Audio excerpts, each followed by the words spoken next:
మనకు మనం మాట్లాడుకోవడానికి ఏంటంటే నీ లోపల నీ own experimental your brain it self is a laboratory. నీ లోపల చాలా నిగూఢంగా అంతర్గతంగా ఇన్బిల్ట్ చాలా ఐడియాస్ ఉండి ఉంటాయి. మనం దాన్ని ఎప్పుడు దాన్ని కూర్చొని మనం దాన్ని ట్రిగర్ చేయం.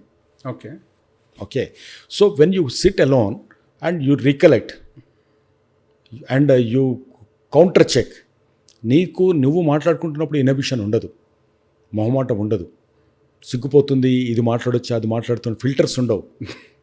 ఎదుటితో మాట్లాడుతున్నప్పుడు ఎంత దగ్గర వాడితో మాట్లాడుతున్నా, తల్లి తండ్రి భార్య బిడ్డ close friend thick friend childhood friend ఎవరితో మాట్లాడుతున్నా కూడా తెలియకుండా ఫిల్టర్ లేకుండా ఉండేది అనేది నేను ఎవరు చెప్పినా నేనైతే నమ్మను. ఏదో ఒకటి ఉంటుంది, ఏదన్నా బాగా క్లోజ్ ఫ్రెండ్ అయితే ఇదేదన్నా మాట్లాడితే ఇదేమన్నా అనుకుంటాడేమో, లేకుంటే ఇంకోటి రకరకాల ఫిల్టర్స్ ఉంటాయి అక్కడ. బట్ ఇక్కడ మనకు ఉండదు, బికాజ్ ఇది నీ ఆత్మ, ఎవరు ఇన్నర్ సోల్ నీకు బయటకు వచ్చి మాట్లాడుతుంది.